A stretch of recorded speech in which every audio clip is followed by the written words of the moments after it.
আচ্ছা, আমরা last day যেখান থেকে শেষ করেছিলাম ওখান থেকে শুরু করব।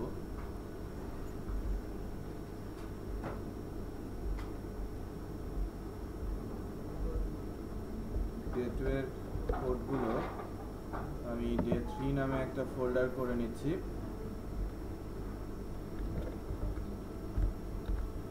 যে 03 নামে একটা ফোল্ডার করে এর মধ্যে রাখলাম।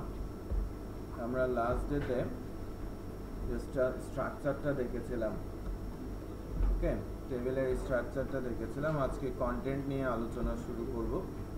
কন্টেন্টের ওপরে বেস করে আলোচনাটা হবে এবং HTML এর বেসিক লেভেলের যে ট্যাগগুলো, এটা একটু দ্রুত দেখে নেওয়ার চেষ্টা করব।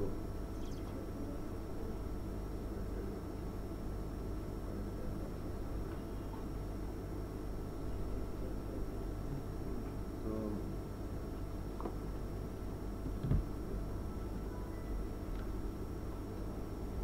এখন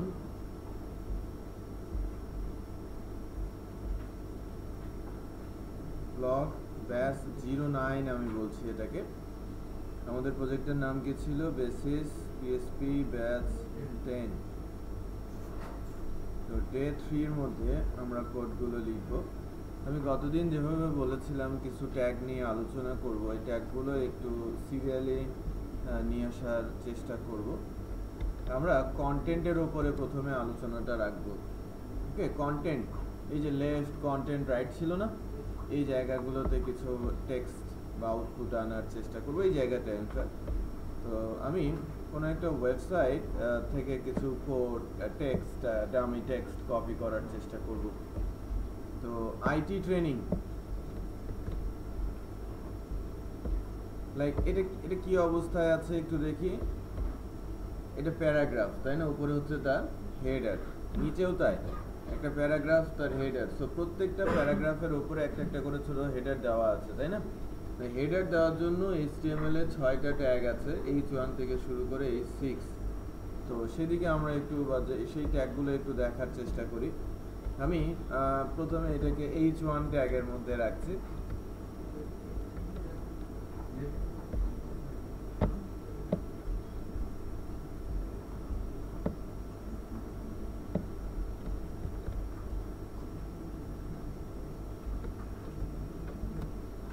একটু দেখি, আমরা যদি আউটপুটটা দেখতে চাই, আউটপুটের এই যে মাঝখানে আইটি ট্রেনিং কথাটা চলে আসছে কিন্তু না। নাও এই যে টেক্সটটা শুরু হয়েছে কোথা থেকে? দেখেন, সেলের মাঝখান থেকে। সবগুলো টেক্সট সেলের মাঝখান থেকে শুরু হয়েছে, রাইট? শুধু কিন্তু মাঝখানের টেক্সটটা না, এই যে লোগো, ব্যানার, সবাই কি সেলের বেস লাইনে, মিড লাইনে আছে।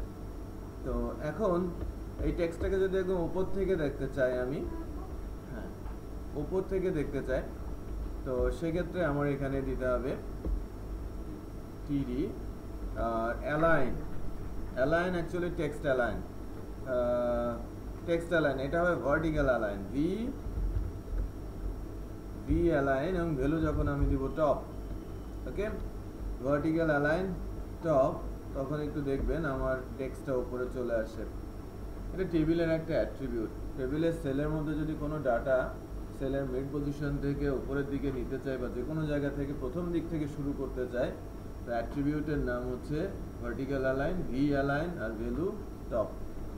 আচ্ছা, এবার আসি একটু মিলিয়ে দেখি যে আমাদের ভেতরে যে টেক্সট ফরম্যাটটা, এর ভেতরে যে প্যারাগ্রাফের উপরে হেডারটা দেখা যাচ্ছে, এই হেডারটা কিন্তু ঠিক এতটা বড় না, রাইট? হেডার আছে 6টা, H1 থেকে H6। তো মূলত H3টা হেডার হিসেবে ইউজ করা হয়ে থাকে প্যারাগ্রাফের। তো আমরা 6টা হেডার একটু দেখে নেই। ওকে, 6টা হেডার একটু দেখে নেই কতটুকু তাদের সাইজ। বলে নিচ্ছি, প্রত্যেকটা হেডারকে কাস্টম করা যায় CSS এর মাধ্যমে। প্রত্যেকটা হেডারকে ইচ্ছে মতো সাজিয়ে নেওয়া যায়। ওকে, প্রত্যেকটা হেডারকে ইচ্ছে মতো সাজিয়ে নেওয়া যায় কার মাধ্যমে? CSS এর মাধ্যমে। আচ্ছা,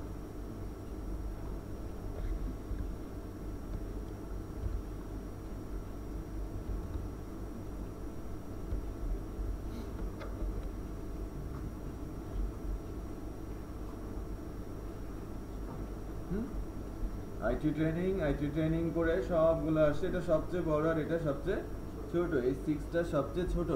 আর হেডারের হিসেবে যেটা প্যারাগ্রাফের উপরে ইউজ করা হয় সেটা H3 মূলত। বাট কন্টেন্টের উপর বেস করে আপনি ইচ্ছে মতো সাইজ দেবেন। আমি আগেই বলেছি হেডারগুলোকে কন্ট্রোল করা যায় CSS এর মাধ্যমে, আমি যা করতে চাচ্ছি ঠিক সেভাবেই।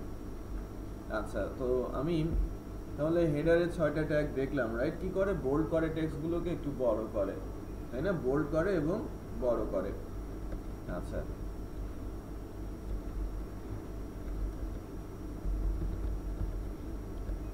এবার ওই ওয়েবসাইটটা থেকে আমি একটা প্যারাগ্রাফের টেক্সট নিয়ে আসি। আমরা এবার যে ট্যাগটা দেখবো সেটা হচ্ছে পি ট্যাগ, প্যারাগ্রাফ ট্যাগ। গতদিন যেভাবে বলেছিলাম, তো প্যারাগ্রাফ ট্যাগটা এভাবে লিখতে হয়, পি এর ভেতরে টেক্সটগুলো দিয়ে দিতে হয়। আমি টেক্সট 2বার পেস্ট করেছি, সেম টেক্সট, হ্যাঁ, ভেতরে একটা প্যারাগ্রাফ এসেছে, খেয়াল করেছেন?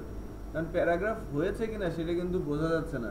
প্যারাগ্রাফ বলতে বোঝায় দুটা কি লাইনের মধ্যে, মানে দুইটা সেট অফ কন্টেন্টের মধ্যে বা কয়েকটা সেন্টেন্স, দেন কিছু গ্যাপ, আবার আরো কিছু সেন্টেন্স একসঙ্গে করা।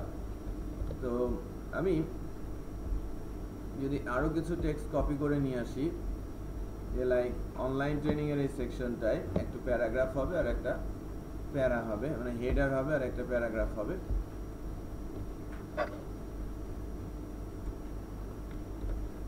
H3 তে আছে, আগে লিখছি না,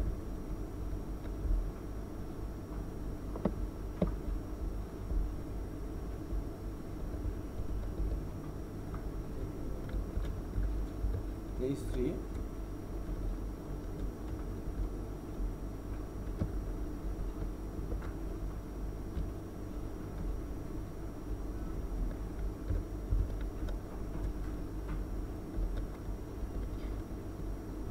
প্যারাগ্রাফ। এখনকার অবস্থা কি? বেশ, এই অবস্থায় আছে। এখন প্যারাগ্রাফ টু প্যারাগ্রাফ, আমি সেকেন্ড যে প্যারাগ্রাফটা আছে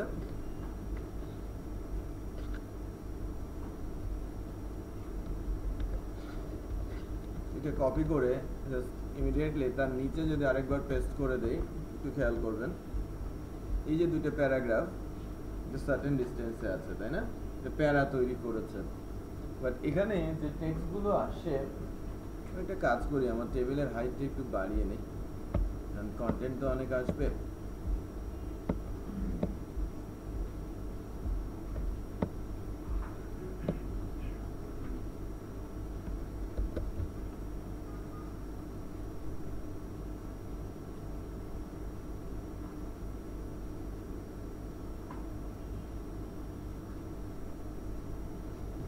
আচ্ছা,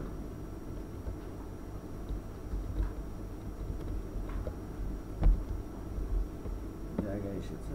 একটা জিনিস একটু খেয়াল করে দেখি, যে না আমরা প্যারাগ্রাফ করতে পারছি, প্যারাগ্রাফের উপরে আমরা হেডারও দিতে পারছি, বাট সবগুলো টেক্সট বর্ডারের সঙ্গে আছে। আবার সাথে সাথে প্যারাগ্রাফের যে লাইনগুলো সমানভাবে কিন্তু শেষ হচ্ছে না, বর্ডারের থেকে শুরু হচ্ছে, আবার কখনো একেবারে বর্ডারের কাছে গিয়ে শেষ হচ্ছে, এবং সবগুলো টেক্সট বর্ডারের মধ্যে আছে। যদি কোনো ওয়েবসাইটে যাই, একটু খেয়াল করে দেখবেন যে টেক্সটগুলো বর্ডার থেকে একটা সার্টেন দূরত্বে আছে, শেষ হচ্ছে একটা নির্দিষ্ট দূরত্ব বজায় রেখে, এবং টেক্সটগুলো ওয়েল অর্গানাইজ, এটাকে বলা হয় কি জাস্টিফাই করা। হ্যাঁ, তো আমরা ওয়ার্ডে যেমন পারি, HTML-এও সেটা করা সম্ভব।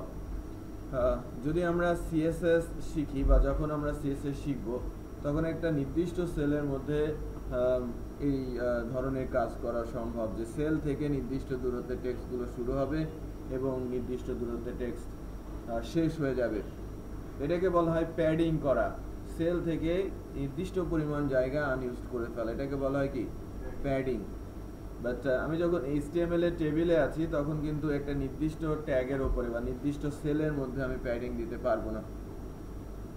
টেবিলের একটা অ্যাট্রিবিউট আছে, টেবিলের উপরে একটা অ্যাট্রিবিউট দেওয়া যেতে পারে সেল প্যাডিং, টেবিলের নিজস্ব অ্যাট্রিবিউট সেল প্যাডিং, দেন পসিবল সে প্রত্যেকটা সেলের উপরেই সে প্যাডিংটা দিয়ে দেবে, 10 পিক্সেল আর 5 পিক্সেল আপনি যাই দেন না কেন। তো একটু দেখি আমরা চেক করে, আমরা যদি যদিও এটাকে HTML5 এ বাদ দিয়ে দেওয়া হয়েছে, সেল প্যাডিং আমি বলছি 10 পিক্সেল। প্যাডিং মূলত যে কাজটা করবে একটু খেয়াল করেন, সবগুলো সেল থেকে লেখা বর্ডারের সঙ্গে লেগেছিল, এখন 10 পিক্সেল দূরত্বে আছে। শুধু লেফট থেকে না, টপেও হয়েছে, রাইটে, বটমে এবং লেফটে, চারিদিকেই কিন্তু এই প্যাডিংটা হয়েছে। শুধু বোঝা যাচ্ছে কি এক পাশটাতে, আর মাঝখানটাতে দুই পাশেই বোঝা যাচ্ছে। ওকে, লেখাগুলো কিন্তু সমান দূরত্বে শুরু হয়েছে, রাইট? এখন আমাকে এমন একটা কাজ করতে হবে যাতে লেখাগুলো সমান দূরত্বে শেষ হয়। তো এটা অ্যাকচুয়ালি স্পেসিফিক প্যারাগ্রাফের উপরে দিতে হবে, এটাকে বলা হয় জাস্টিফাইড করা। আমি একটু জাস্টিফাই করছি আমার টেক্সটগুলোকে। যে প্যারাগ্রাফে আছে আমি যদি বলি align, justify, align attribute value justify, তো সেক্ষেত্রে আউটপুটটা একটু যদি দেখি, অ্যাডজাস্ট হয়ে গেছে না? এটা অ্যাডজাস্ট হয়ে গেছে। সিমিলারভাবে আমি যদি অ্যালাইন জাস্টিফাই সবগুলো প্যারাগ্রাফে দিয়ে দেই, এটা পি ট্যাগের অ্যাট্রিবিউট অ্যালাইন জাস্টিফাই, টেক্সটগুলো জাস্টিফাই হয়ে গেছে, তাই না? সো আমরা এতটুকু একটু প্র্যাকটিস করে নিই। ওকে, হেডার আর প্যারাগ্রাফ হচ্ছে না? একটু ওয়েট করতে হবে, কারণ সবাইকে নিয়ে একসঙ্গে আগাবো।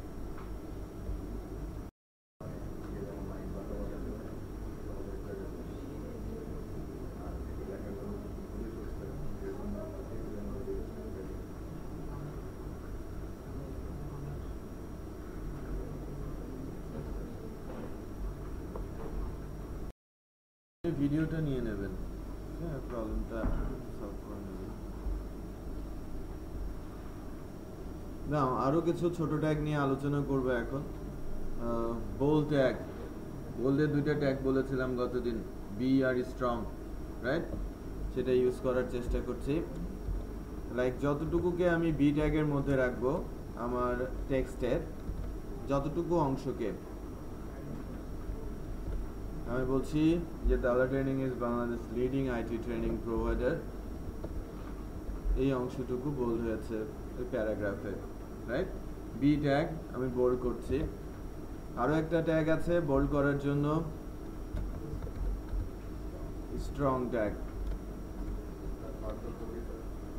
এটা অ্যাকচুয়ালি বিটা পুরনো, স্ট্রংটা নতুন।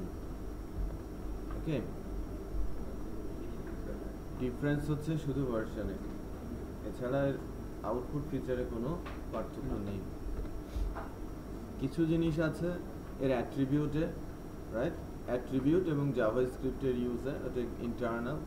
লাইক আমি যদি বোল্ড ট্যাগের উপরে জাভাস্ক্রিপ্ট ইউজ করতে চাই, ডিফাইন কিছু অ্যাট্রিবিউট আছে, স্ট্রং এর জন্য ডিফাইন কিছু আছে। মানে যদি লাইক জাভাস্ক্রিপ্ট 4 হয় তখন বোল্ডের স্ট্রং এর জন্য বি ট্যাগ ইউজ করা হয়, এবং এটা অ্যাকচুয়ালি পুরনো HTML3 আর জাভাস্ক্রিপ্ট 5 যদি আসে তাহলে জাভাস্ক্রিপ্ট 5 সাপোর্ট দেয় হচ্ছে স্ট্রং থেকে বা HTML এর 4 ভার্সন থেকে। ওকে, বাট রুলস হচ্ছে আমরা যখন কোনো একটা সাইটের মধ্যে বোল্ড করতে যাব টেক্সটগুলো, যদি বি ইউজ করি পুরো প্রজেক্টে বি ইউজ করব, যদি স্ট্রং ইউজ করি পুরো প্রজেক্টে স্ট্রং ইউজ করব। ওকে, একই তো বোল্ড হচ্ছে, রাইট? এরপর আর একটা ছোট ট্যাগ লাইক ওয়েব ডেভেলপমেন্ট, এই কথাটা নিচ দিয়ে আন্ডারলাইন করব, ইউ ট্যাগ। ওকে, সো আমি ইউ ট্যাগের মধ্যে যা রাখবো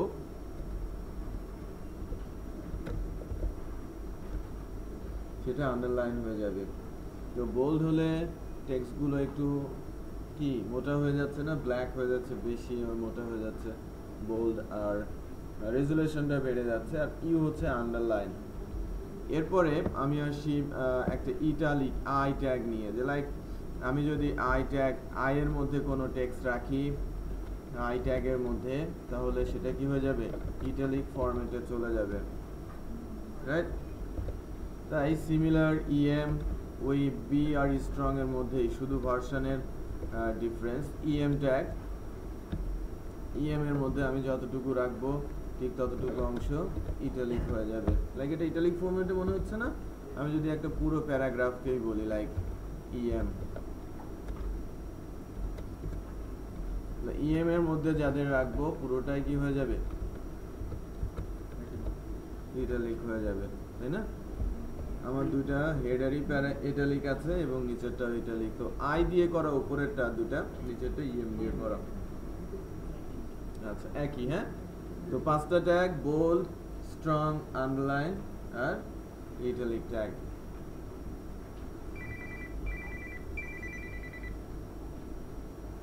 হ্যালো, বলুন, আমি ক্লাসে আছি।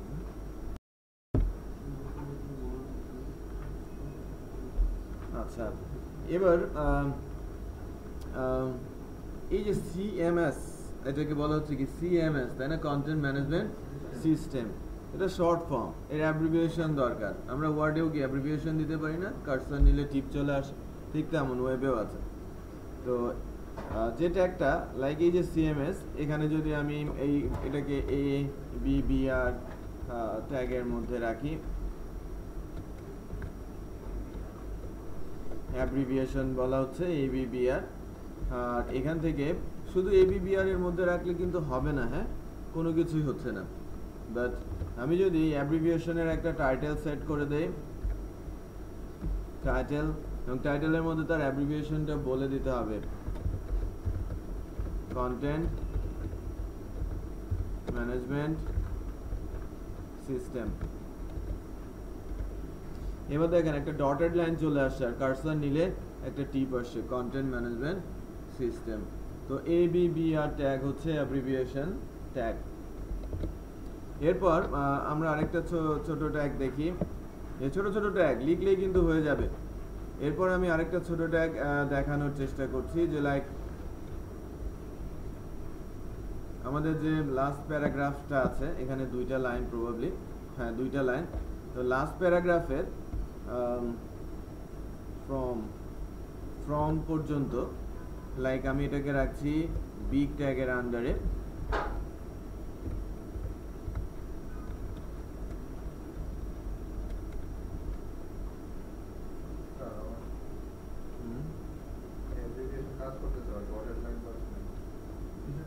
কোথায় যাচ্ছেন, কোনটায়, মানে কোন ব্রাউজার আছেন? এই জন্যই ফ্রম আসবে না, কার্সর নিলে টুল টিপ চলে আসবে। আচ্ছা দেখেন, আমি এই ফ্রম পর্যন্ত বিগ ট্যাগের মধ্যে রেখেছি, তাই না? আমার ডিফল্ট ফন্টের সাইজ 12 পিক্সেল বাই ডিফল্ট। যখন ফন্ট লেখা হয় ওয়েবে চলে আসে, বাই ডিফল্ট 12 পিক্সেলের হয়। বাট আমি যদি বিগ ট্যাগের মধ্যে ডেকে রাখি, 1 পিক্সেল বাড়িয়ে দেয়। তাহলে এই যে টেক্সটটা যেটা সিলেক্টেড, এটা এখন আছে 13 পিক্সেলের। ওকে, অনেক সময় দেখা যায় না, একটা প্যারাগ্রাফের মধ্যে একটা লাইন একটু বড় করে লেখা, ফোকাস করার জন্য কিছু লাইন ছোট করে লেখা, যাতে চোখটা ওখানে যায়। এই কারণে ছোট ছোট ট্যাগগুলো ইউজ করা হয়ে থাকে। স্মল, আমি স্মল ট্যাগ ইউজ করছি। এটা যা করবে, এটা হচ্ছে আমার যে ফন্টের সাইজ, ডিফল্ট সাইজ থেকে 1 পিক্সেল কমিয়ে দেবে। তার মানে এখন এই অংশটুকু আছে 11 পিক্সেলের, আর এই অংশটুকু আছে কত, 13 পিক্সেলের।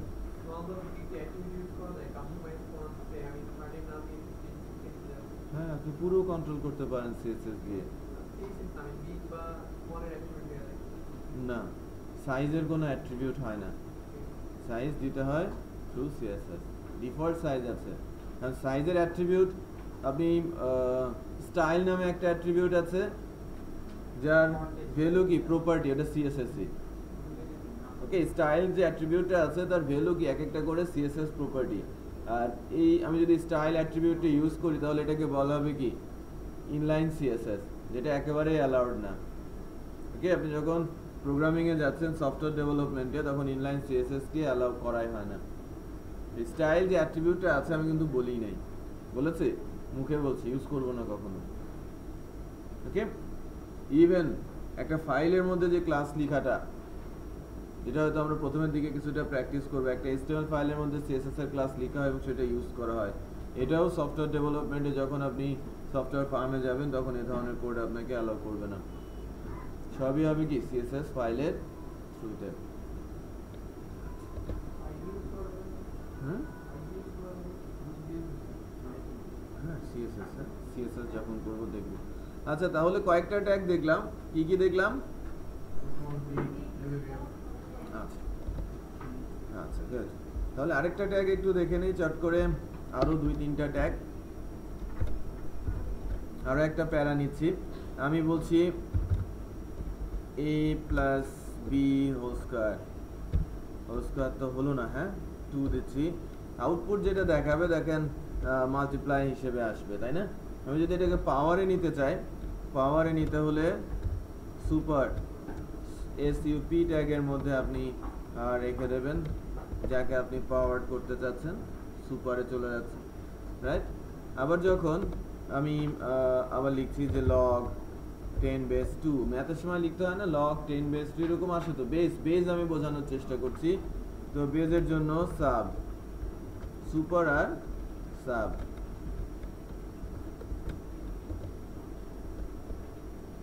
বেজে চলে আসে, ওকে? তো superscript and subscript. নাও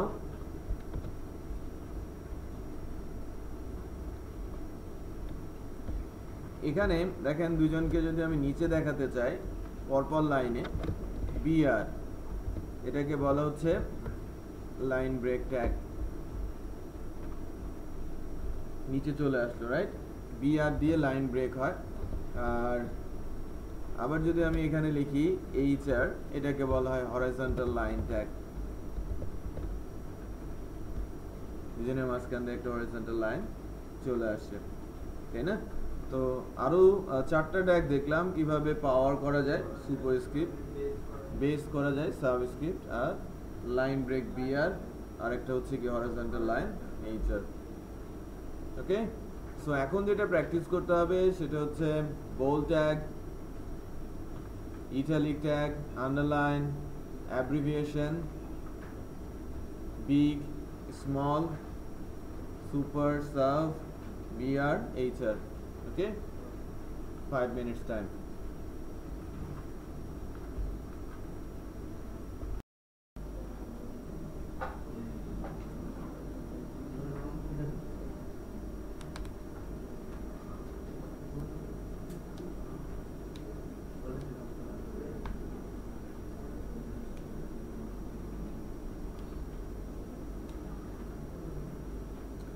আচ্ছা, এবার আমরা আরো কয়েকটা ট্যাগ একটু দেখে নিই। আমরা এখন যে ট্যাগটা নিয়ে কথা বলবো সেটা হচ্ছে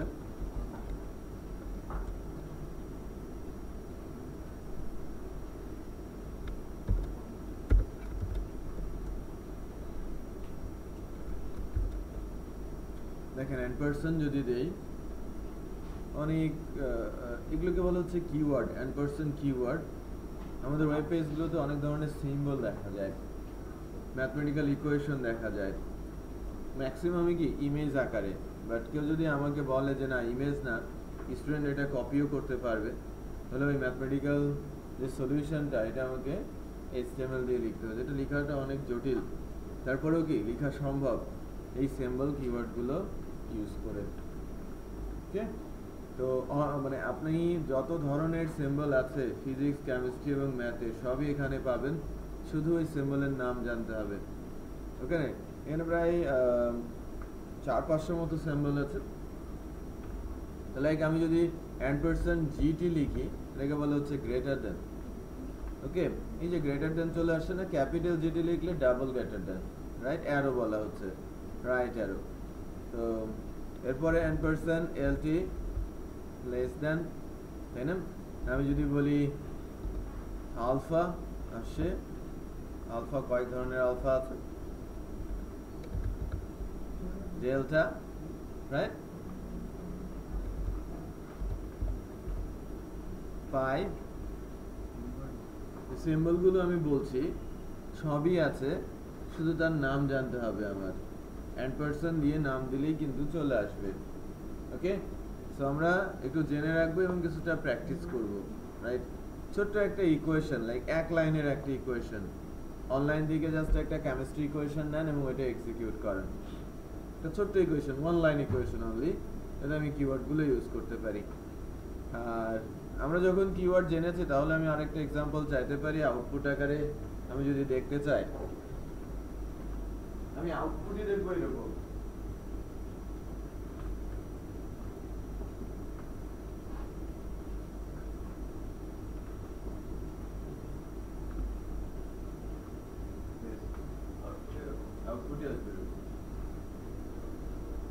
একটা ছোট্ট ইকুয়েশন লিখবেন, physics or math or chemistry, আর আউটপুট দিস। ওকে,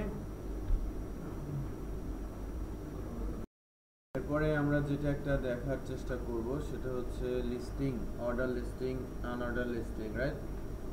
গতদিন যেভাবে বলেছিলাম আমরা লিস্ট একটা একটু দেখার চেষ্টা করি, আনঅর্ডার আর অর্ডার লিস্ট।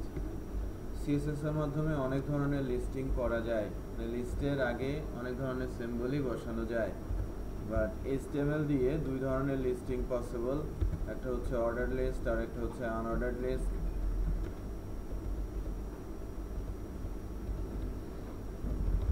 আনঅর্ডার লিস্টে LI tag, list tag 1 like, আবার এলআই, এটা দুইটা ট্যাগ মিলে হয়। হ্যাঁ, লিস্ট, কিন্তু শুধু একটা ট্যাগ মিলে কিছুই হবে না। ইউএল এন্ড তার আন্ডারে থাকবে কি এলআই, অথবা ওএল তার আন্ডারে থাকবে এলআই। তো ইউএল হলে ডিফল্ট যেটা হয় আনঅর্ডারড লিস্ট, ডায়াস আসছে, তাই না? বাই ডিফল্ট ডায়াস আসে। বাট আমি যদি এইচটিএমএল থেকে টাইপ বলে দেই সার্কেল, সার্কেল হবে। আমি যদি এইচটিএমএল থেকে বলে দেই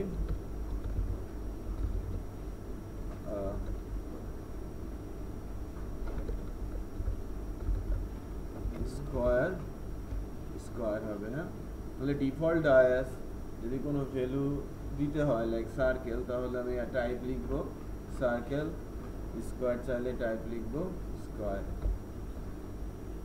যদিও এইচটিএমএল দিয়ে লিস্ট ইউএল এলআই কে খুব কমই কন্ট্রোল হয়, এরা মূলত সিএসএস এর থ্রুতেই কন্ট্রোল করা হয় এদেরকে। তো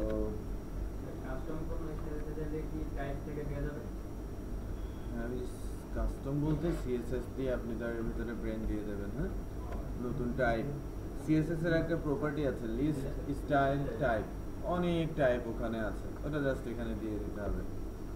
আচ্ছা, পরেরটা আমি যেটা লিখছি সেটা হচ্ছে হবে কি ওএল, ওএল হবে order list. Default order list 1 2 3 এভাবে আসে, 1 2 3 এভাবে আসে ডিফল্ট। তো আমি যদি টাইপ ডিফাইন করে দেই, আমি যদি টাইপ বলে দেই লাইক ক্যাপিটালে এইচটিএমএল থেকে, তাহলে এ বি আসে। আমি যদি স্মল এ বলি তাহলে টাইপ ডিফাইন করে দিলে স্মল এ বি আসে। আবার যদি আমি আই প্রেস করি তাহলে এটা এখানে আসে রোমান ভ্যালু, রাইট? এগুলো সবই এইচটিএমএল এর। তো আবার যদি আমি মনে করি যে না আমার লিস্টের মধ্যে লিস্ট আসবে, সেটাও পসিবল, যে স্পেসিফিক আমি 1 এর আন্ডারে আবার একটা ইউএল এলআই প্রেস করেছি, একটু খেয়াল করেন 1 এর আন্ডারে একটা আনঅর্ডারড লিস্ট চলে আসছে, তাই না? এর আন্ডারে আরেকটা আনঅর্ডারড লিস্ট ডিসপ্লে করছে।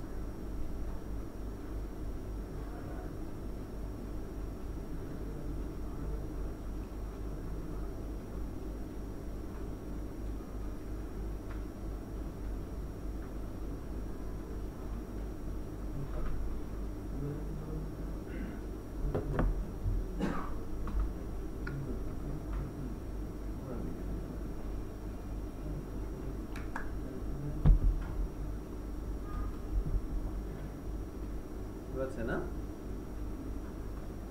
এছাড়া ডিডি ডিটি, ওকে, দুটা লিস্ট স্টাইল টাইপ আছে। এর একটা সাব সেকশন আকারে করতে হয়, লাইক এর সামনে কোনো কিছু বসবে না। ডিএল ডিডি ডিটি এই ধরনের যদি লিস্টিং স্টাইল ইউজ করেন, এদের মধ্যে কোনো কিন্তু লিস্টের সিম্বল বসবে না, বাট একজনের আন্ডারে আরেকজন চলে যাবে। ওকে, সো এই তিনটা ট্যাগ একটু ইউজ করে দেখে নেবেন। আচ্ছা, আমাদের আরো কিছু জিনিস দেখবো এখন। এটা হচ্ছে কিভাবে ইমেজ নিয়ে আসতে হয়, কিভাবে হাইপারলিংক করতে হয়, কিভাবে ফর্ম তৈরি করতে হয়, ফর্মের এলিমেন্ট, এই বিষয়গুলো এখন একটু দেখার চেষ্টা করব।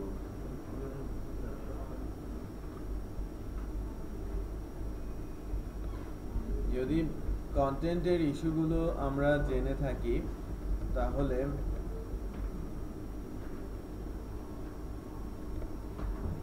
এখন আমরা প্রথমে একটা ইমেজ নিয়ে আসতে শিখিয়ে লোগোর মধ্যে আমি গুগল থেকে একটা ইমেজের সার্চ দিচ্ছি।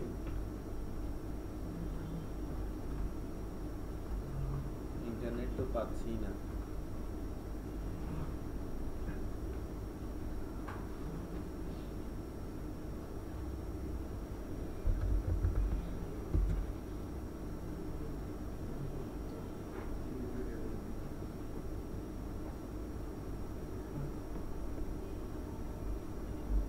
ইমেজটাকেই আমি নিচ্ছি। এটা একটা জেপিজি ইমেজ।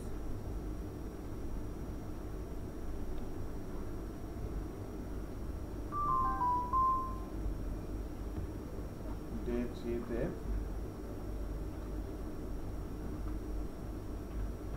একটা ফোল্ডার করছি।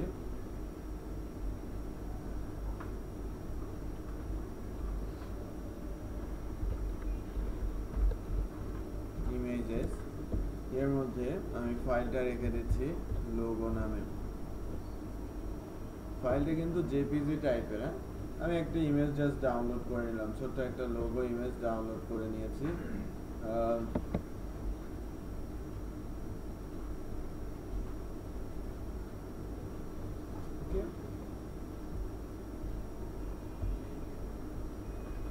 আচ্ছা, তো এই ইমেজটাকে আমরা লোগো আকারে দেখার চেষ্টা করব। আমাদের যে লোগোটা এই জায়গাটাতে নিয়ে আসার চেষ্টা করব।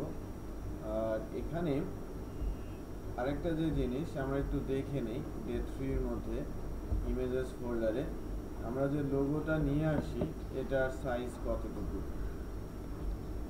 এটার ডাইমেনশন যদি আমরা দেখি, এটা 223 বাই 226, বেশ বড় ডাইমেনশন। বাট আমার যে জায়গাটা, এই জায়গাটা কিন্তু অতটা বড় না, রাইট? এটা কি 150 বাই 150, তাই না? আমরা লোগোর উইডথ দিয়েছিলাম 150, হাইট দিয়েছিলাম 150, সো এই সেলটার সাইজ হচ্ছে 150 বাই 150। তো ইমেজের সাইজ ছোট করা যায়, এর হাইট আর উইডথ অ্যাট্রিবিউট আছে। সো লোগো যেখানে লেখা আছে ওখানে গিয়ে আমি একটা ট্যাগ নিয়ে নিচ্ছি img ইমেজ, এরপরে লিখছি সোর্স src, এরপর আমি যদি কন্ট্রোল দিয়ে স্পেস প্রেস করি একটা ড্রপ ডাউনের মতো আসছে যে আপনি কোথায় যাবেন। আমি সোর্সের এখানে কার্সার রেখে ড্রপ ডাউন কন্ট্রোল ধরে স্পেস দিয়েছি।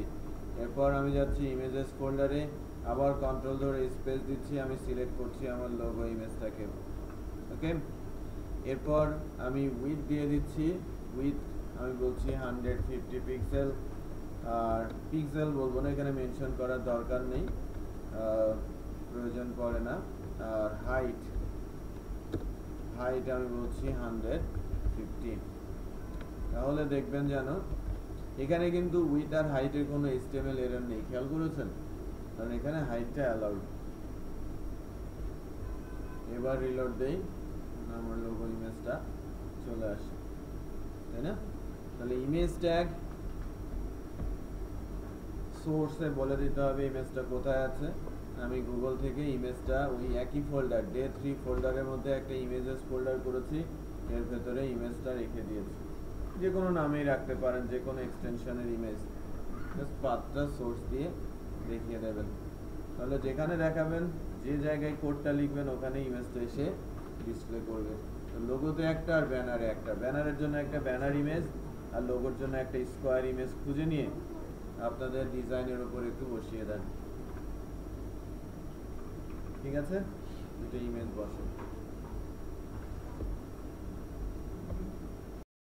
ধরনের লিংক আছে, হাইপার লিংক, একই পেজের ভেতরে লিংক, ডিফারেন্ট কোনো ওয়েবসাইটের লিংক অথবা, এবং সাইটে একের অধিক পেজ আছে, তাদের মধ্যে link, on page link, external site link আর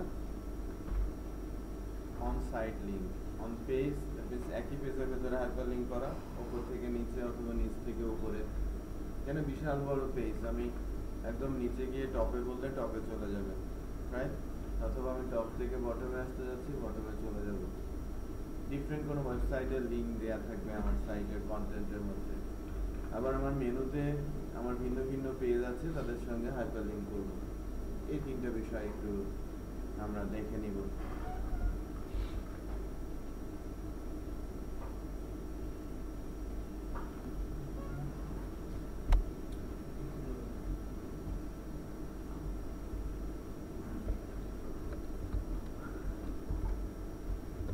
আমি ইচ্ছে করেই আমার যে ওয়েবসাইটের হাইটটা সেটা অনেক বড় করে দিলাম, 21,000 পিক্সেল করেছি হাইট।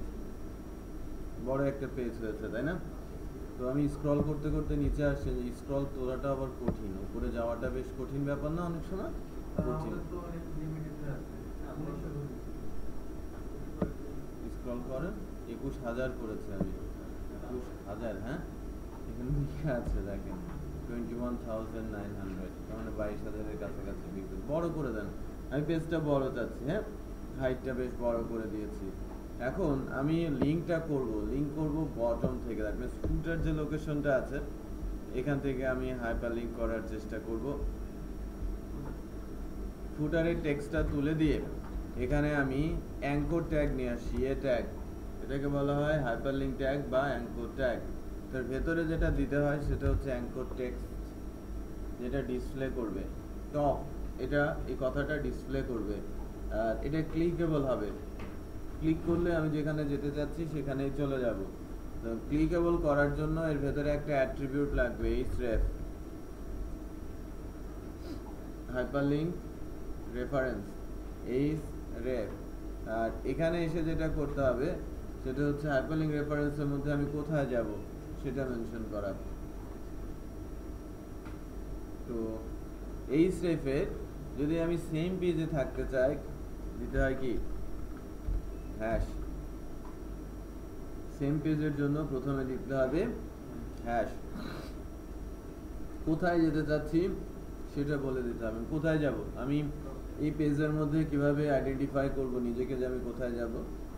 এই আইডেন্টিফিকেশনের জন্য নর্মালি আমরা একটা HTML পেজে কোনো একটা লোকেশনকে ইউনিকলি আইডেন্টিফাই করতে পারি কিভাবে, বা কোনো একটা ট্যাগকে ইউনিকলি আইডেন্টিফাই করতে পারি কিভাবে, আইডি ট্যাগ দিয়ে, তাই না?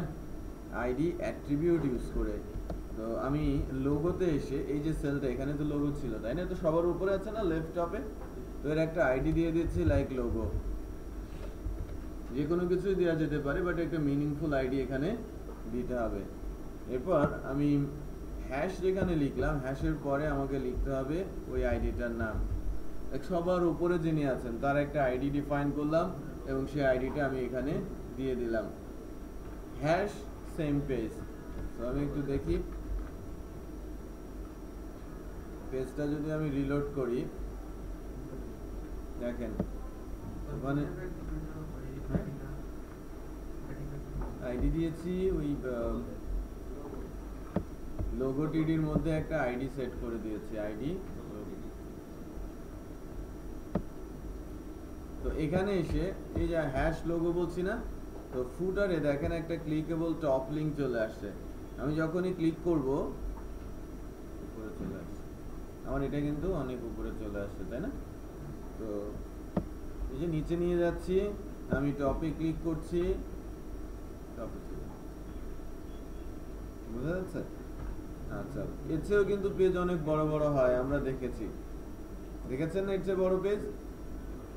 সেলস পেজগুলো যেখানে অনেক ইনফরমেশন থাকে, একটা পেজের ওয়েবসাইট, এই পেজগুলো এর চেয়েও অনেক বড় হয়। ওখান থেকে উপর থেকে মাঝে, মাঝখান থেকে নিচে, নিচ থেকে মাঝে, মাঝখান থেকে উপরে, এই ধরনের আসার সিস্টেম আছে।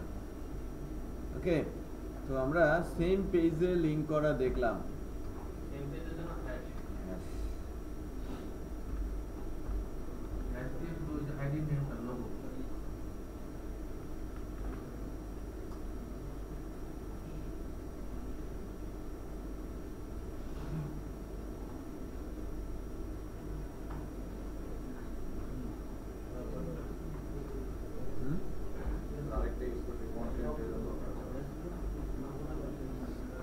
না, এবার দেখবো কি ডিফারেন্ট একটা সাইটে আমরা তিনটা লিঙ্ক জেনে নেই, তারপরে আমি প্র্যাকটিস টাইম দিচ্ছি।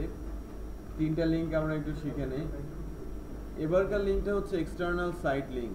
ডিফারেন্ট একটা সাইটের সঙ্গে আমি লিঙ্ক করবো, লাইক তালহা ট্রেনিং, এটা এর একটা ওয়েবসাইট আছে। যখনই আমি ওই সাইট সম্পর্কে বলছি বা কোনো একটা টেক্সট লেখা রয়েছে, আমি লিঙ্ক ক্লিক করলে যেন ওই সাইটে চলে যায়, ইউজারকে ফ্যাসিলিটি দিচ্ছি, তাই না? তাই উইকিতে দেখা যায়, উইকিতে আমরা কেন যাই? একটা বিষয় সম্পর্কে জানতে। তো উইকি যে কাজটা করে, যে ওই বিষয়টা সে নিজে ডিসক্রাইব করছে, আবার যদি অন্য কোথাও কোনো রেফারেন্স থেকে থাকে তার লিঙ্ক সে দিয়ে দিচ্ছে। এই কারণে একটু খেয়াল করে দেখবেন যে কোনো কিছু যদি সার্চ দেই টপ 10 এর মধ্যে উইকি আসে না?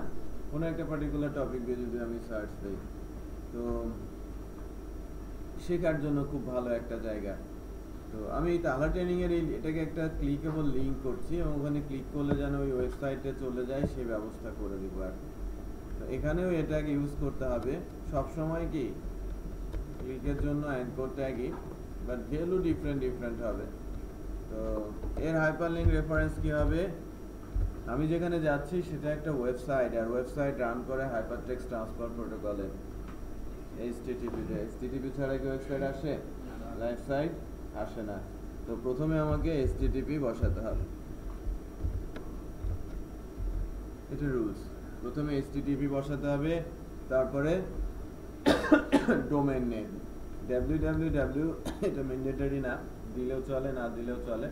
তারপর কি ডোমেইনের নামটা আমাকে দিতে হবে, সাইট ডোমেইন।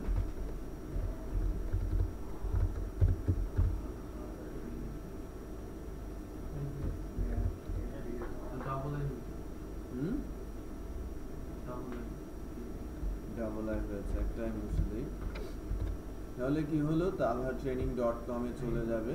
প্রথমে HTTP মাস্ট, HTTP কোলন 2টা স্ল্যাশ, এরপরে www এটা optional, then domain name dot domain name.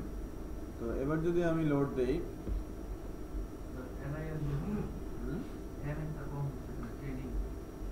তাই কম লিখেছি।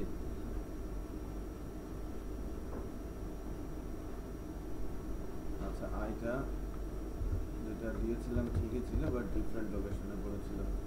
বাই দ্য ওয়ে, এখন যখন আমি কার্সারটা নিচ্ছি, দেখেন নিচে ওয়েবসাইটের লিঙ্কটা দেখাচ্ছে একদম লেফটের বটম কর্নারে। ক্লিক করার পর ইন্টারনেট নাই, ট্রেনিং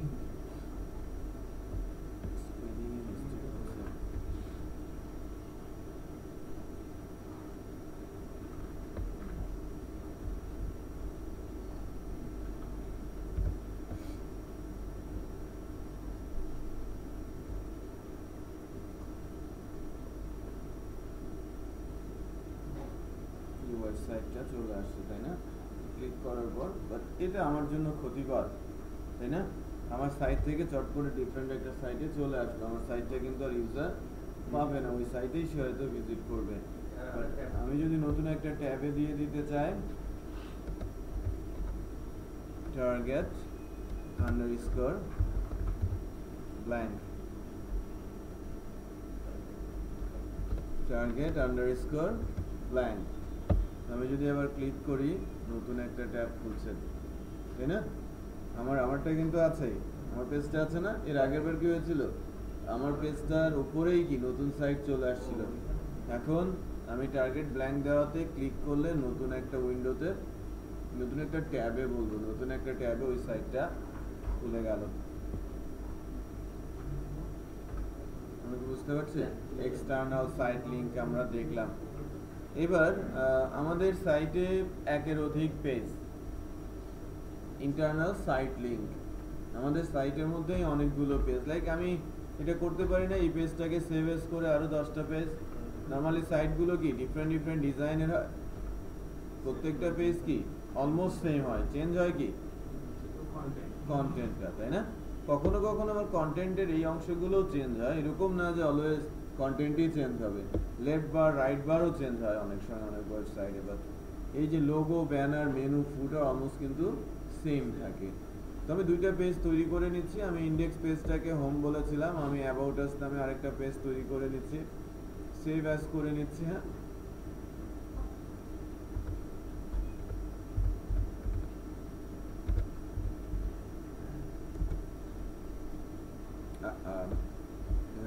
HTML এক্সটেনশনটা দেই নাই, কি হবে, সেভ অ্যাজ করার সময় HTML-টা দিয়ে দেবেন।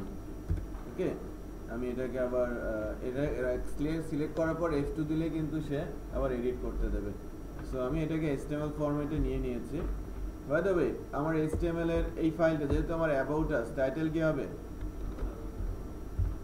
অ্যাবাউট আন্ডারস্কোর আস, সব কিছু ঠিক থাকবে। আমি ভেতরের যে কন্টেন্টটা, সেই কন্টেন্টের ভেতরে অনেক কিছু টেক্সট ছিল, এগুলো সব আমি রিমুভ করে দিচ্ছি। আমার অ্যাবাউট আস-এর কন্টেন্টের মধ্যে আমি তেমন কিছুই রাখছি না, শুধু আইটি ট্রেনিং এর এই জায়গাতে আমি লিখে রাখছি অ্যাবাউট আস, যাতে বোঝা যায় এটা একটা অ্যাবাউট আস পেজ। তো আমি এই পেজটাকে আবার একটু রান করাই। আমার HTML পেজ, ইন্ডেক্স এবং অ্যাবাউট আস, তাই একটু খেয়াল করে, এটা আমার হোম, রাইট, এর ভেতরে অনেক কন্টেন্ট আছে, এটা আমার about us. Design same, just save as করে ভেতরের কন্টেন্টগুলো চেঞ্জ করে নেওয়া। এখন আমি একটা উইন্ডো থেকে এটাকে ইউজ করতে চাচ্ছি, একটা ট্যাব থেকে ইউজ করতে, মেনুতে লিঙ্ক দিব, যে হোমে ক্লিক করলে ইন্ডেক্স ফাইলটা এক্সিকিউট হবে, আর অ্যাবাউট আস-এ ক্লিক করলে আমার অ্যাবাউট আস ফাইলটা এক্সিকিউট হবে। মানে ইন্টারনাল সাইট লিঙ্ক কনসেপ্টে আমরা যাচ্ছি। তো মেনুর মধ্যে আমাদের যে ইন্ডেক্স পেজটা আছে, প্রথমে ইন্ডেক্স পেজটা নিয়ে কাজ করি। ইন্ডেক্স পেজের যে মেনুটা, এই মেনুতে গিয়ে একটা অ্যাঙ্কর ট্যাগ নিচ্ছি, আমরা home, horizontal line, like exclamatory দিচ্ছি,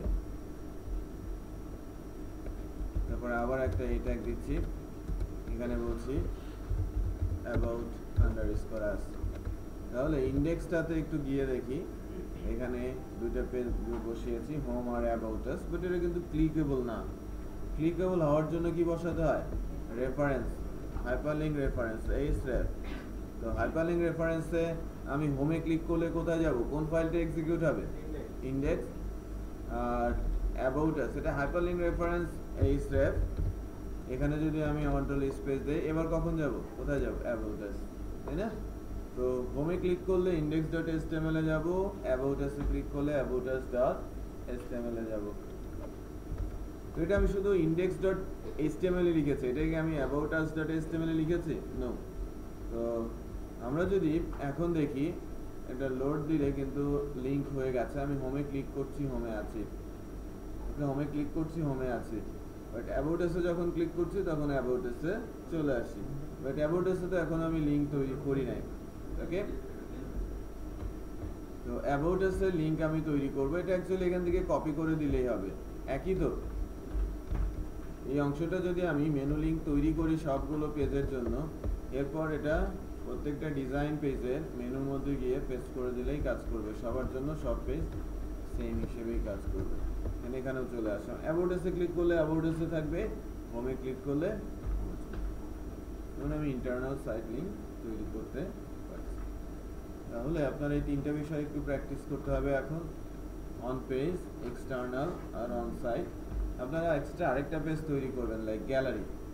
গ্যালারিতে ক্লিক করলে এর ভেতরে লাইক একটা বক্স আছে, গ্যালারি পেজের কন্টেন্টের ভেতরে এরকম একটা বক্স তৈরি করবেন,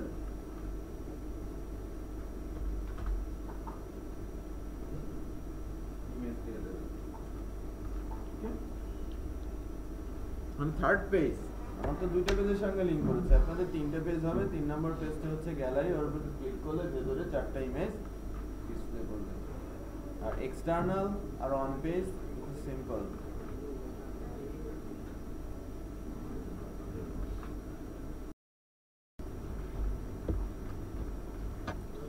আচ্ছা, এবার আমরা HTML এর ফর্ম ট্যাগটা একটু দেখবো এবং ফর্মের কিছু এলিমেন্ট দেখার চেষ্টা করব।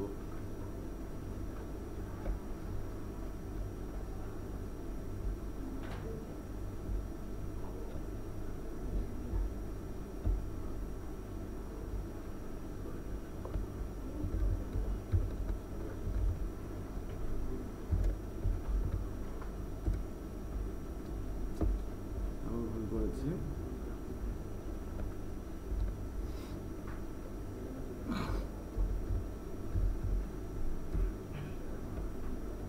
contactus.html নতুন একটা ফাইল আমরা একটা contactus না বলে এটাকে আমি sign up বলতে পারি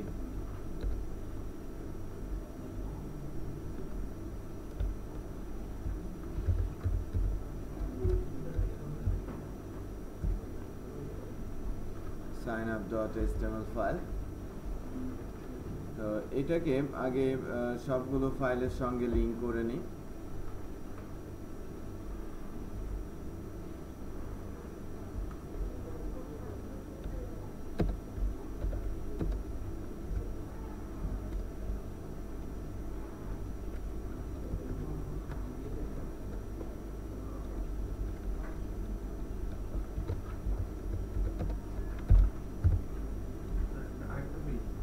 আরেকটা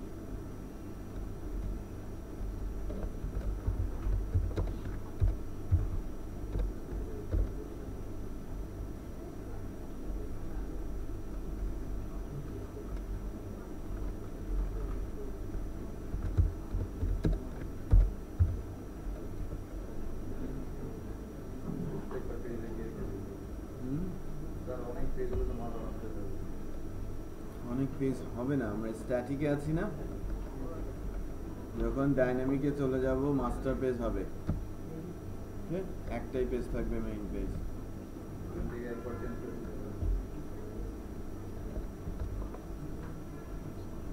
তাহলে আমাদের এখন যে অবস্থান সেটা হচ্ছে হোম অ্যাবাউট আর সাইন আপ তো সাইন আপের এখানে একটা ফর্ম তৈরি করার চেষ্টা করব HTML এর ফর্ম এলিমেন্ট ডিজাইন সুন্দর করা তাই না এই কাজটা করবে কি CSS রাইট CSS শিখলে আপনারা আরো সুন্দর করতে পারবেন CSS এর প্রচুর एग्जांपल আছে দেখে দেখে ইমপ্লিমেন্ট করতে পারবেন তো সাইন আপের যে ফর্মটা সেটা আমরা করার চেষ্টা করছি ফর্মগুলো কি একটু অর্গানাইজ হয় ফরম্যাটেড হয় তাই না লেফট সাইডে লেভেল থাকে রাইট সাইডে কি থাকে বক্স থাকে বা আরো অনেক কিছু থাকে একটা হরিজন্টাল লাইন নিয়ে নিচ্ছি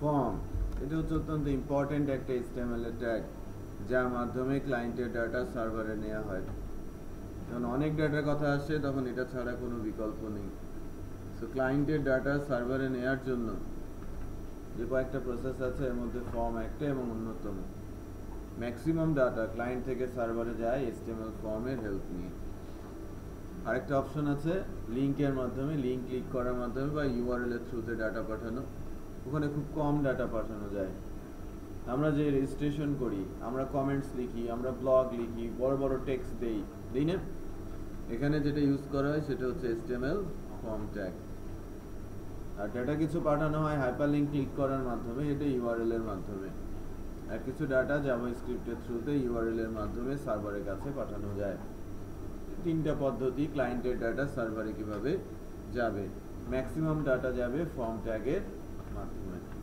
ওকে সো ফর্ম ট্যাগ এর দুটো অ্যাট্রিবিউট আছে অত্যন্ত ইম্পর্টেন্ট অ্যাট্রিবিউট একটা হচ্ছে অ্যাকশন যেখানে লিখতে হয় সার্ভার পেজের অ্যাড্রেস আমার যে ক্লায়েন্ট থেকে যখন আমি সার্ভারে ডাটা পাঠাবো সার্ভার পেজের নামটা কি এবং পেজটা কোথায় আছে সেটা এখানে লেখা হবে আর আরেকটা আছে হচ্ছে মেথড ডিফাইন করবে যে কিভাবে ডাটা ক্লায়েন্ট থেকে সার্ভারে যাবে ক্লায়েন্টের ডাটা কিভাবে সার্ভারে যাবে সেটা ডিফাইন করবে মেথড আছে দুইটা পোস্ট একটা মেথড পোস্ট মেথডটা অ্যাকচুয়ালি হিডেনে ডাটা পাঠায় এবং এটা সিকিউর আরেকটা মেথড আছে গেট এটা নন সিকিউর URL দিয়ে ডাটা পাঠায় দেখা যায় এইজন্য এটাকে বলা হয় নন সিকিউর তো গেটের অ্যাডভান্টেজ আছে এটা তো ডিসঅ্যাডভান্টেজ URL দিয়ে যাচ্ছে নন সিকিউর অ্যাডভান্টেজ হচ্ছে ফাস্টার দেন পোস্ট গেট খুব দ্রুত ডাটা পাঠাতে পারে ওকে আর পোস্ট ডিসঅ্যাডভান্টেজ হচ্ছে স্লোয়ার দেন গেট। ওকে, পোস্টের আরেকটা অ্যাডভান্টেজ হচ্ছে অনেক ডাটা পাঠাতে পারে, এটা অ্যাডভান্টেজ, প্রচুর ডাটা পাঠাতে পারে, লিমিট নেই। বাট গেটের একটা নির্দিষ্ট লিমিট আছে, ইউআরএল এ যতটুকু ডাটা ধরবে ঠিক ততটুকু ডাটাই সে পাঠাতে পারবে। ওকে, সো যে দুইটা মেথড আছে পোস্ট আর গেট, তার সম্পর্কে আমরা একটু জানলাম। ইউজ আমরা দেখব, কিন্তু এখানে ইউজ দেখানোর কোনো স্কোপ নেই, যখন পিএসপি শুরু হবে তখন আমরা এর ইউজ দেখব।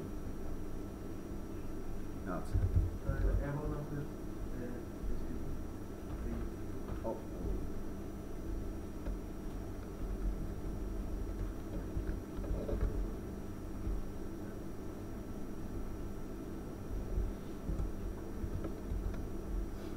নাও আমি একটার ভেতরে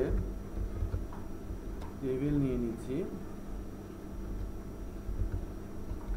টিআর নিয়ে নিচ্ছি, একটা টিডি নিয়ে নিচ্ছি,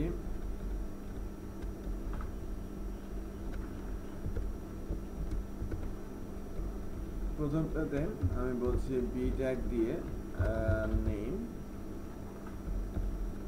আর এখানে এসে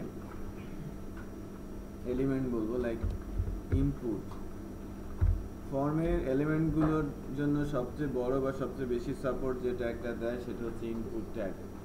ইনপুট দিয়ে টেক্সট বক্স, ইনপুট দিয়ে password box, email box, radio button, check box, normal button, submit button, reset button সবই দেয়া যায় শুধু ইনপুট দিয়ে। ইনপুট দিয়ে ডেট, টাইম, ক্যালেন্ডার, যেটা কালার কোড, সিএসএস HTML5 এর ইনফ্যাক্ট এই প্রপার্টিগুলো, বাট সবগুলো ব্রাউজার সাপোর্ট করে না। তো নর্মালি এই ইনপুটের যে টাইপ আছে এর 24টা অ্যাট্রিবিউট ভ্যালু আছে, এই অ্যাট্রিবিউটের ভ্যালু আছে 23টা বা 24টা, একটু চেক করে নেবেন। এর মধ্যে 12টা অ্যাট্রিবিউট, 11টা আছে নতুন। লাইক একটা এক্সাম্পল বলি, নতুন হচ্ছে date, date and time, local, email, এগুলো নতুন, সবগুলো ব্রাউজারে সাপোর্ট করে না। ওকে, তো কিছু কিছু অ্যাট্রিবিউট আমরা ইউজ করে একটা ফর্ম তৈরি করব।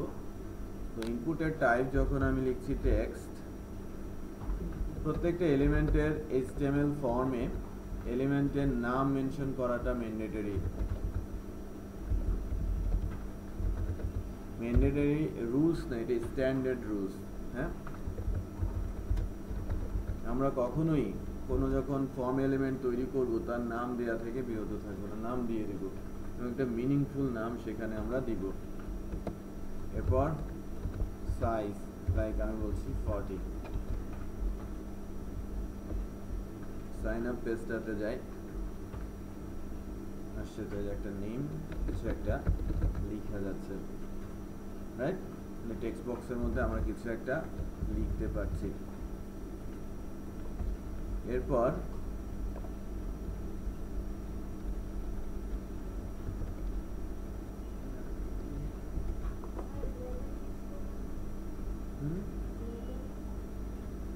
প্রয়োজন নেই, ইমেল, হ্যাঁ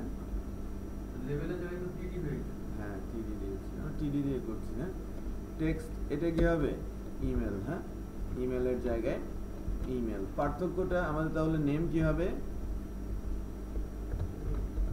ইমেল অ্যাড্রেস, ইমেল অ্যাড্রেস চলে আসছে, এখানে লেখা যাচ্ছে, রাইট? বাট কার্সরটা যখন আমি অন্য জায়গায় ফোকাস করছি এখন রেড হয়ে গেছে, তাই না? ইনপুটের টাইপ কি দিয়েছিলাম ইমেল, বাট এই ফরম্যাটটা কি ইমেলের? ইমেলের ফরম্যাট হলেই তখন প্রবলেমটা দেখাবে না, তাই না? দেখেন এবার আর মার্ক আছে, বাট এটাই কোনো ইমেল অ্যাড্রেস, শুধু ফরম্যাট, সে ফরম্যাট চেক করে, ইমেলের ফরম্যাট এখানে দিতে হবে। এখানে ইনপুটের টাইপ ইমেল দিতে হবে, হয়ে যাবে। ফোকাস করবেন অন্য কোথাও, কার্সরটা নিয়ে যাবেন ওখান থেকে অন্য কোথাও। আচ্ছা, এর ভেতরে HTML5 এ দু একটা অ্যাট্রিবিউট দেখাচ্ছি, লাইক প্লেস হোল্ডার, যেটা সবগুলো ব্রাউজার সাপোর্ট করে। লাইক এন্টার নেম, এখানে ডটেড লাইন চলে আসছে না, ডটেড আমি যা লিখেছি প্লেস হোল্ডারের মধ্যে সেটা আমার ইনপুট বক্সের মধ্যে শো করছে। ফেসবুকে দেখা যায়, খেয়াল করেছেন ফেসবুকে কিন্তু লেভেল নেই, খেয়াল করে দেখবেন ইনপুট বক্সগুলো একটু মোটা মোটা, ওর ভেতরেই লিখে দেওয়া যে কি এখানে লিখতে হবে। তার মানে আমার লেভেল দেওয়াটা এখনকার জন্য ম্যান্ডেটরি না, ডিজাইন আমি সুন্দর করে নিতে পারি। আচ্ছা, এরপর লাইক আরেকটা অ্যাট্রিবিউট আছে spell check, right? Spell check, এটা যদি আমি বলি ট্রু, যদিও নেম ফিল্ডের জন্য এটা অ্যাপ্রোপ্রিয়েট না, আমি অ্যাড্রেসের জন্য স্পেল চেক দিতে পারি, ওখানে যেন সে ফুল অ্যাড্রেস না লিখে। সো স্পেল চেকটা অত্যন্ত পাওয়ারফুল HTML অ্যাট্রিবিউট। আপনি এখান থেকে অনেক কিছু পেয়ে যাবেন, লাইক ফেসবুকে যখন কোনো কমেন্টস লিখতে চাই বা ওয়াল লিখতে চাই, আমাকে স্পেল চেক করে দেয় না, তারা এই অ্যাট্রিবিউটটা ইউজ করেছে, লাইক ট্রু করেছে, ঠিক আছে, স্পেলিং ঠিক আছে, কোনো কিছু নেই, বাট স্পেলিং ভুল করেছি, রেড আন্ডারলাইন চলে আসে, তাই না? এখন ওয়ার্ডে আমরা কি করি, ভুল আসলে রাইট ক্লিক করে দেই এবং দেখার চেষ্টা করি সাজেশনটা কি, এখানেও সেটা দেখাচ্ছে, বোঝা যাচ্ছে? তো স্পেল চেক অ্যাট্রিবিউটটা আমরা ইউজ করব যেখানে প্রয়োজন, সেখানে নেমের জন্য অবশ্যই না, রাইট? ইমেলের জন্য পাসওয়ার্ড দরকার নেই, অ্যাড্রেস দরকার আছে, সিটি দরকার আছে, তাই না? সেই যে ফিল্ডগুলো আমরা বলছি এই জায়গাগুলোর জন্য আমার স্পেল চেকের দরকার আছে, সেখানে আমার স্পেল চেক অ্যাট্রিবিউটটা দিয়ে দিব।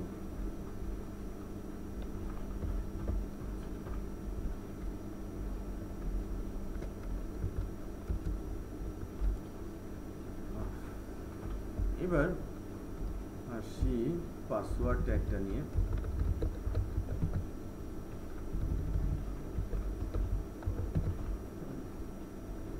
ইনপুটের টাইপ কি হবে?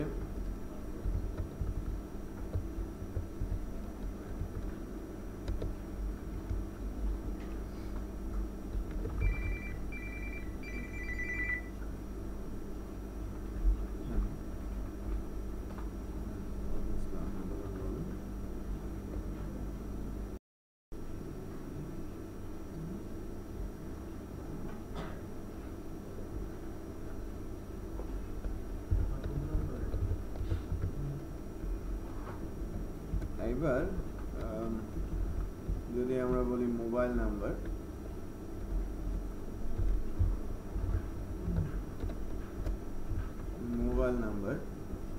মোবাইল নাম্বারের জন্য আমরা অ্যাট্রিবিউট নিতে পারি নাম্বার, এটা HTML5 এর।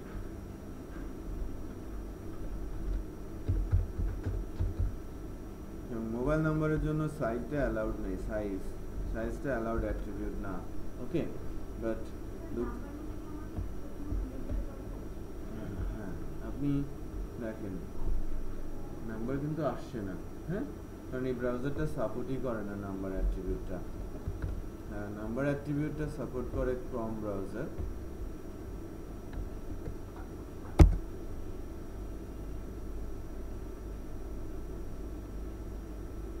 এখানে লেখা যাবে সব, আপনি জিরো দিতে পারবেন, হ্যাঁ, বাট আপনি চাইলে এখানে টেক্সটও লিখতে পারবেন, বাধা ধরা নিয়ম নেই, বাট আপনি নাম্বার অ্যাট্রিবিউট দিয়ে নাম্বার এখানে আপনি করতে পারেন, ওকে? নাম্বার ফরম্যাটটা চলে আসবে, নাম্বার ট্যাগটা চলে আসবে। আপনি নাম্বারই কিনা এটা চেক করার জন্য ভ্যালিডেশন দিতে হবে জাভাস্ক্রিপ্ট দিয়ে। হ্যাঁ, আচ্ছা, এটাও একটা টাইপ, যে টেলিফোন, ওকে? ইনপুটের টাইপ টেল আছে।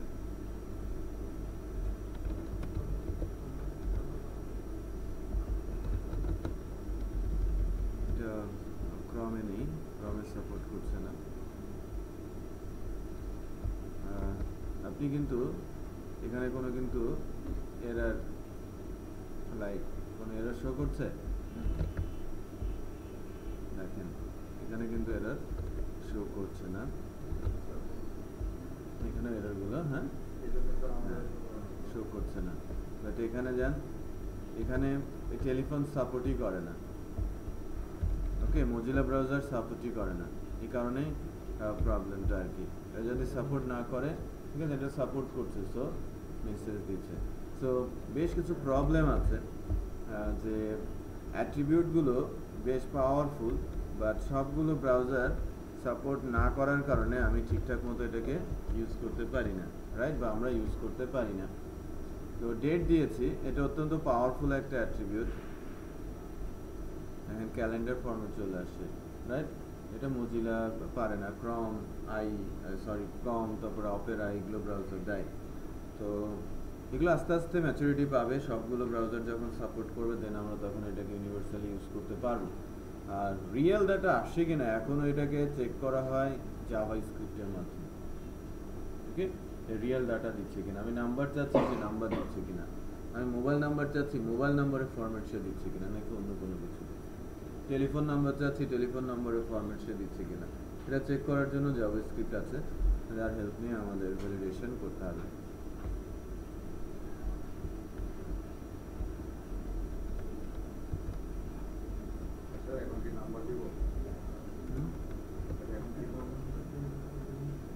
নাম্বার দিয়ে রাখি। আচ্ছা, এরপর এটার জন্য আমি দিব অ্যাড্রেস।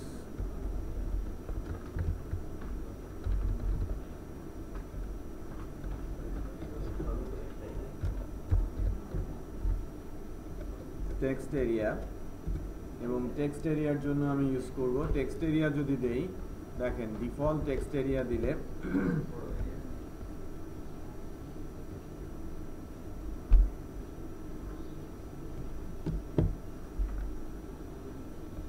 ডিফল্ট যে টেক্সট এরিয়াটা আছে, আমি যদি টেক্সট এরিয়া দিই,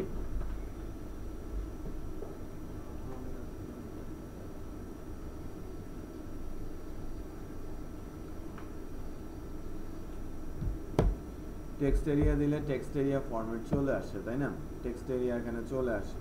বাট এই যে টেক্সট এরিয়াটা আমরা যদি সাইজ বাই ডিফল্ট সাইজই বাড়াতে চাই, রোজ লাইক 5 রোজ হচ্ছে, আমি যদি বলি কলামস 40 অথবা 30,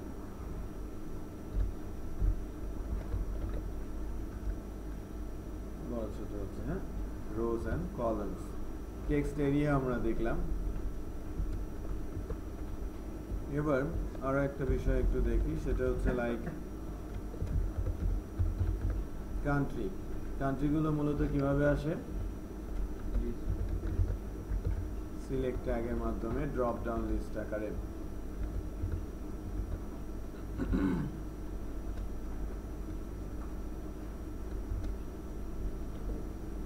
ট্যাগের নাম দিয়ে দেওয়া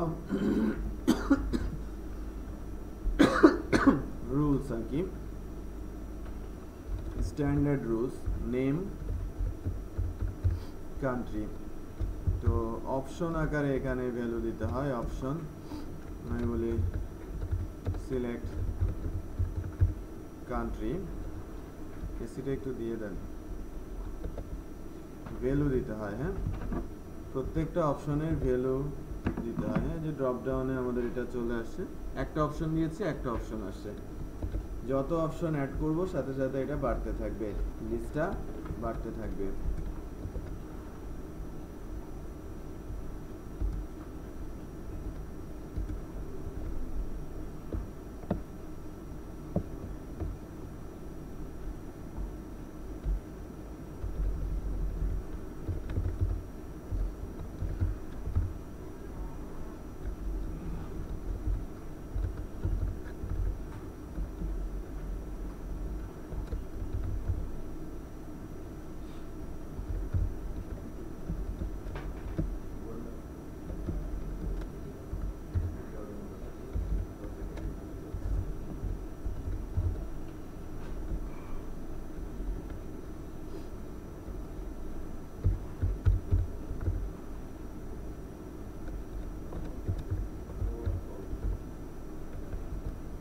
শ্রীলঙ্কা, ভুটান এগুলো দিয়েছি।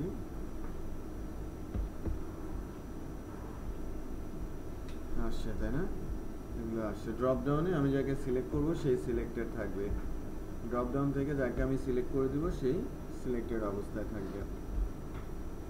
নাও ভ্যালু কি যাবে? আমি যাকে সিলেক্ট করেছি তার ভ্যালুতে যা আছে সেটা অ্যাকচুয়ালি ভ্যালু আকারে যাবে সার্ভারের কাছে। এবার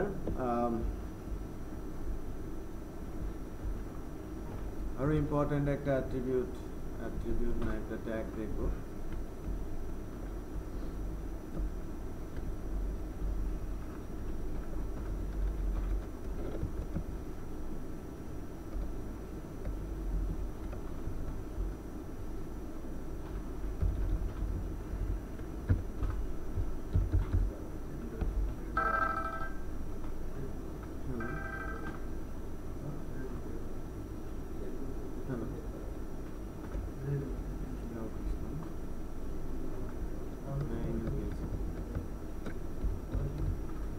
না দেরি হবে না, আজকালের মধ্যে।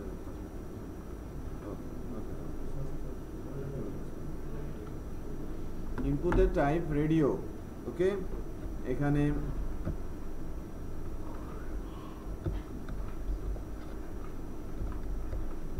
যেটা দিতে হবে নেম, জেন্ডার। আর রেডিও বাটনে তো কোনো কিছু লেখা যায় না, তাই না? তাহলে কি লিখতে হবে? ভ্যালু।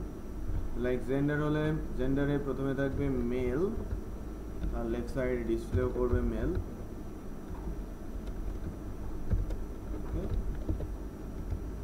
চেক করছি একটা মেল রেডিও বাটন এসেছে, রাইট? আমি যদি আরো একটা রেডিও বাটন নেই,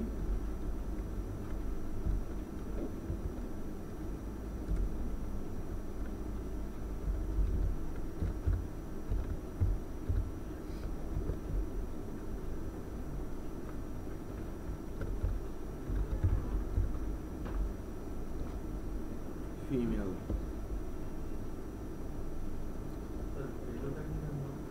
হ্যাঁ, ভ্যালু ডেটাবেজে নিতে হবে না ভ্যালু। হ্যাঁ, আমি যে অ্যাকশনগুলো করবো আমি কাকে সিলেক্ট করলাম আমি যদি নাই জানি তাহলে তো হবে না, রাইট? তো আমার কি হলো, দুইটা এখানে একটু চেক খেয়াল করে দেখেন, আমি দুজনের নামই সেম রেখেছি। সেম রাখাকে বলা হয় গ্রুপ করা। ওকে, তো নাম ডিফারেন্ট হলে কিন্তু দুইটা রেডিও বাটনই সিলেক্ট করা যাবে, তাহলে আমার পারপাস কি সার্ভ হবে? হবে না তো। হ্যাঁ, দুইটাই আমি সিলেক্ট করতে পারছি, এটা তো পসিবল না, তাই না? নর্মাল সেন্স থেকে। সো আমাকে কি করতে হবে, জেন্ডার যে নামটা, বা আমি যে নামটাই দিই না কেন রেডিও বাটনের, দুজনের ক্ষেত্রেই বা তিনটা ভ্যালু হলে তিনজনের ক্ষেত্রেই সেম রাখতে হবে, গ্রুপ বলা হয়। ওকে, নাইস। এরপরে আসি পরের অ্যাট্রিবিউট নিয়ে।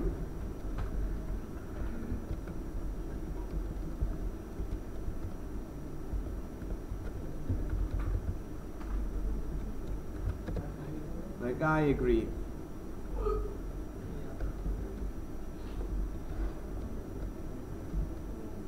এটা কি হবে, ইনপুটের টাইপ চেক বক্স।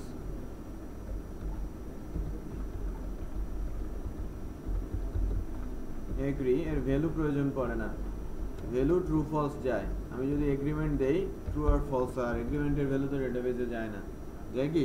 আমি এগ্রি করছি, দ্যাটস ইট। তো চেক বক্স, একটা চেক বক্স চলে আসে, তাই না? ইনপুটের টাইপ যখন চেক বক্স। লাস্ট যে সেগমেন্টটা নিয়ে কথা বলবো সেটা হচ্ছে, এখানে আমি কোনো কিছুই দিচ্ছি না। ইনপুটের টাইপ আমি বলেছি বাটন তিন প্রকার, button, submit button, reset button. তো ভ্যালু হিসাবে প্রথমে বলছি এটা একটা বাটন, এটা নর্মাল একটা বাটন যেটা হাইপারলিংকের মাধ্যমে অ্যাকশন করা হয়। এই বাটনটা থাকবে একটা এ ট্যাগের মধ্যে, এ ট্যাগের রেফারেন্সে যা থাকবে ক্লিক করলে সেখানে চলে যাবে। ওকে, এটা একটা নর্মাল বাটন, ইনপুটের টাইপ বাটন। এটা হচ্ছে একটা সবচেয়ে পাওয়ারফুল বাটন যার টাইপ হচ্ছে সাবমিট, পুরো ফর্মকে সে সাবমিট করে দেবে অ্যাকশনের কাছে। এটা বাটন 2, আর এর ভ্যালু আমি বলছি লাইক সেভ।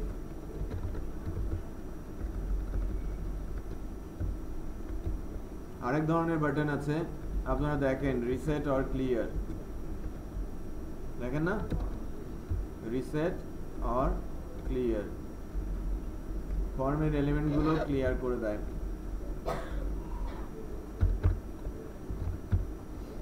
রিসেট তিন ধরনের বাটন। বাটন প্রেস করলে সেটা কিছু হবে না, যদি বাটন কোনো একটা অ্যাঙ্কর ট্যাগের মধ্যে থাকে আর অ্যাঙ্কর ট্যাগে যদি কোনো রেফারেন্স থাকে বাটন প্রেস করলে সেখানে চলে যাবে। যেমন এটা একটা নর্মাল HTML বাটন। আর সেভ বাটন কি হবে, সেভ প্রেস করলে পুরো ডাটাগুলো সার্ভারের কাছে চলে যাবে। আর রিসেট প্রেস করলে ফর্মের ভেতরে, আমি কখন রিসেট প্রেস করব, আমি যে ইনফরমেশনগুলো দিয়েছি সেটাকে মনে করছি না যে ঠিক ইনফরমেশন হয়েছে, আমি রিসেট প্রেস করলে ফর্ম ক্লিয়ার হয়ে যাবে, একদম আগের অবস্থায় ফেরত আসবে। আর সেভ বাটন প্রেস করলে এখন খেয়াল করবেন এটা সাবমিট হচ্ছে, এটা লোড হচ্ছে, এন্টি ক্লকে লোড হচ্ছে, দেন আবার ক্লকে চলে আসছে। একটু খেয়াল করেন, প্রথমে এন্টি ক্লক দেন ক্লক। যদি সাইট দেখা যায় নাই, যদি লাইভে থাকে তখন দেখা যাবে। এখন এটাকে হোস্টিং সার্ভারে রাখা হবে, লোকাল তো খুব দ্রুত হচ্ছে, বোঝা যাচ্ছে না। সেভ বাটন যখন প্রেস করছি তখন অ্যাটলিস্ট একটা জিনিস মনে হচ্ছে যেখানে একটা ঝাঁকি দিচ্ছে, তাই না? তার মানে এই ফর্মটা সার্ভারের কাছে যাচ্ছে। ওকে, এই ফর্মটা সার্ভারের কাছে যাচ্ছে। তো সার্ভার অ্যাকশনটা কোথায় থাকবে, যে অ্যাকশনের মধ্যে সার্ভার অ্যাড্রেস দেওয়া থাকবে। তো সেভ বাটনই শুধু পারে ফর্মের ডাটা অ্যাকশনের কাছে পাঠাতে। আর ইম্পর্টেন্ট কিছু অ্যাট্রিবিউট বা ফর্ম এলিমেন্ট নিয়ে আলোচনা করলাম, এগুলো একবার প্র্যাকটিস করে নিতে হবে। কোড খুলে রাখছি। স্যার এটা তো একটা মেইন ফর্ম হতে পারে।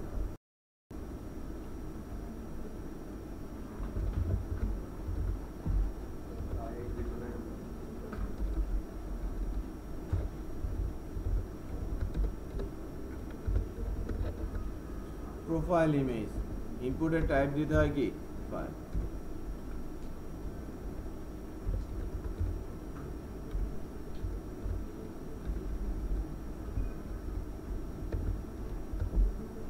প্রোফাইল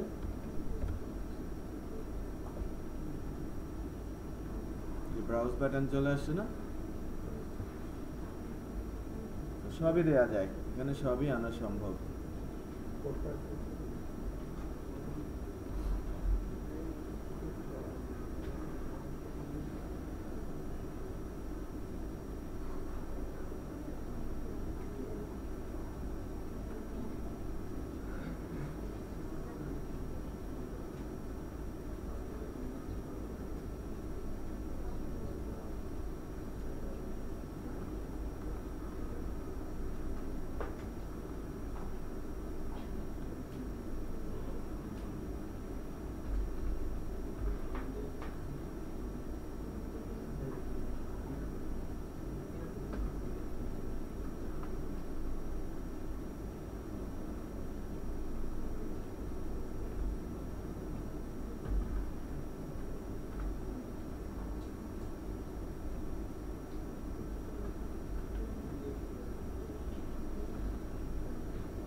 একটা পেন ড্রাইভ দেবেন, আমি ভিডিও এবং কোডগুলো দিয়ে দিচ্ছি।